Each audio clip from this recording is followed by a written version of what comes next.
და არ არსებობს რადიო, არ არსებობს ალბათ მაგნიტოფონი მანქანაში, რომ არ ქონდეს ამ პატარა გოგონას სიმღერა. მე მინდა ანა მალაზონია მოვიწვიო ხო. ტაში.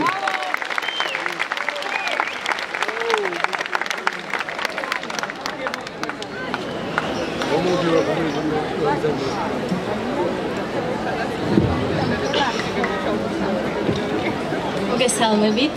გილოცავთ დღევანდელ დღეს, ყველას ძალიან დიდი მადლობა მობრძანებისთვის. დღეს შეგისრულებ ჩემს ახალ სიმღერას, რომელიც ჯერ არსად არ გაჟღერებულა, მაგრამ სანამ დავიწყებდე ამ სიმღერას, პირველად შეგისრულებ მაგნოლიას.